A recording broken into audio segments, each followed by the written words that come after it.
नमस्कार, स्वागत है आपका हमारे चैनल पर। मैं हूं आपके साथ शिप्रा सैनी। खुद को किसान नेता बताने वाले मेघालय के पूर्व राज्यपाल सत्यपाल मलिक और साथ ही राकेश टिकैत लगातार मोदी सरकार के खिलाफ जहर उगल रहे हैं। और बात अगर सत्यपाल मलिक की जाए तो उन्होंने प्रधानमंत्री नरेंद्र मोदी पर हमला बोला है और कहा है कि पावर आती जाती रहती है, लेकिन हालात इतने ना बिगाड़े जाएं कि बाद में सुधर न सके। साथ ही साथ बात अगर राकेश टिकैत की जाए तो राकेश टिकैत ने अग्निवीर योजना को लेकर मोदी सरकार पर हमला बोला है और कहा है कि ये अग्निवीर रिटायर होने के बाद क्रांतिवीर बनेंगे। तो ये विवादित बयान राकेश टिकैत की ओर से दिया गया है। तो इस तरह से लगातार जो किसान नेता खुद को बताते हैं, किसानों के हमदर्द बताते हैं, सत्यपाल मलिक और साथ ही साथ राकेश टिकैत, वो लगातार मोदी सरकार पर हमलावर हैं।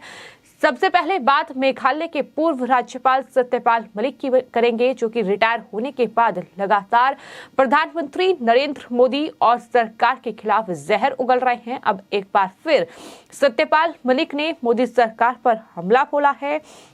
सत्यपाल मलिक ने कहा कि प्रधानमंत्री नरेंद्र मोदी को ये समझना चाहिए कि सत्ता स्थायी नहीं है, वो आती जाती रहती है। प्रधानमंत्री नरेंद्र मोदी पर निशाना साधते हुए उन्होंने कहा कि मोदी जी को समझना चाहिए कि सत्ता की पावर तो आती जाती रहती है।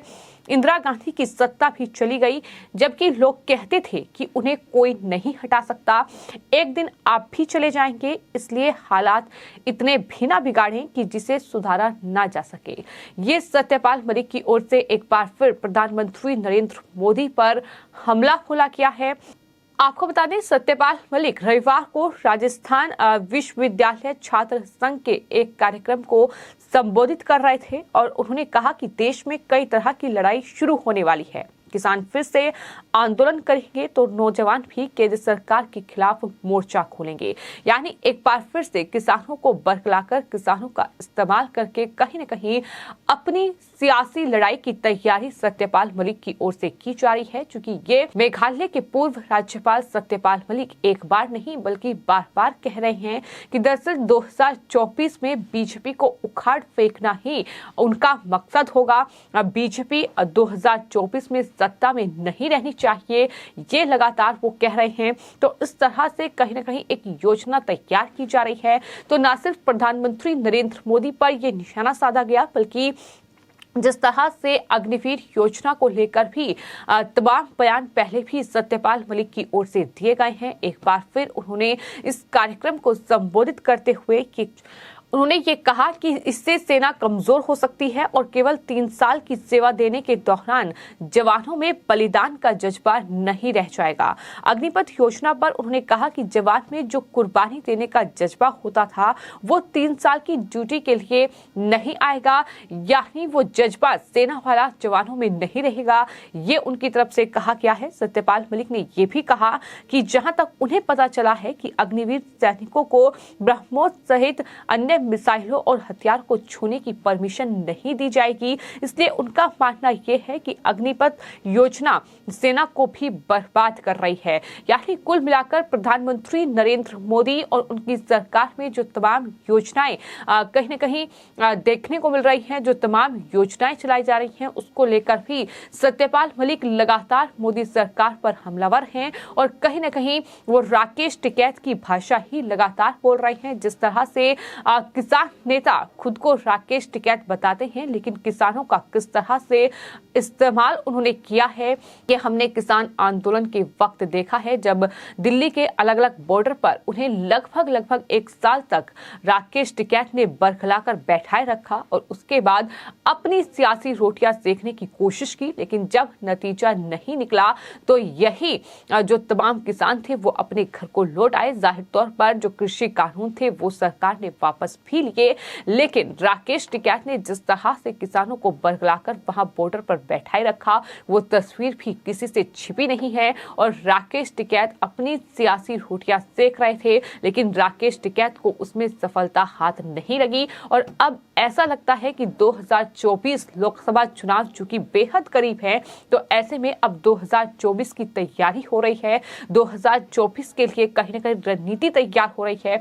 शायद यही वजह है कि वहीं राकेश टिकैत भी यही कहते हैं कि किसानों को एक बार फिर से इकट्ठा किया जाएगा, एक बार फिर किसान जो है वो सरकार के खिलाफ आंदोलन करेंगे, क्योंकि एमएसपी और तमाम अलग अलग मुद्दे जिनको लेकर सरकार ने आश्वासन दिया था वो पूरे नहीं हुए हैं।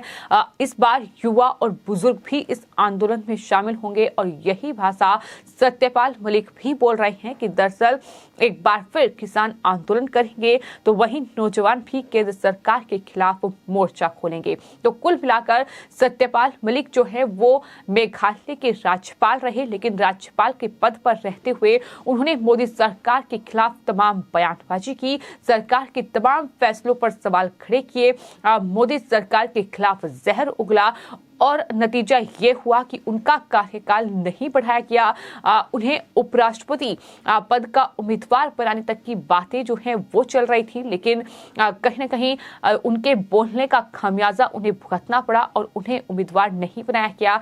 जबकि एक जाट नेता यानी जो बंगाल के राज्यपाल थे जगदीप धनखड़, उन्हें ही अब उपराष्ट्रपति देश का बनाया गया है। तो इस तरह से नाराजगी कहीं न कहीं सत्यपाल मलिक में इन तमाम चीजों को लेकर है और शायद यही वजह है कि इस तरीके से वो लगातार मोदी सरकार को टारगेट कर रहे हैं, इस तरीके से वो लगातार प्रधानमंत्री नरेंद्र मोदी पर हमलावर हैं। तो एक तरफ सत्यपाल मलिक प्रधानमंत्री नरेंद्र मोदी को ये कह रहे हैं कि पावर आती जाती रहती है, इंदिरा गांधी की पावर नहीं टिकी तो आपकी भी पावर एक दिन चली जाएगी, लेकिन हालात इतने न बिगाड़े जाएं कि सुधारा ना जा सके। तो इस तरीके से कहीं न कहीं नसीहत एक तरीके से वो प्रधानमंत्री को दे रहे हैं और कुछ ऐसी ही भाषा राकेश टिकैत भी बोल रहे हैं। राकेश टिकैत ने जी न्यूज की खबर के मुताबिक एक कार्यक्रम में अग्निवीर योजना के बारे में बयान दिया। आपको बता दें राकेश टिकैत का ये जो बयान है ये काफी भड़काऊ है, क्योंकि उन्होंने कहा है कि अग्निवीर जब रिटायर होंगे तो क्रांतिवीर हो जाएंगे।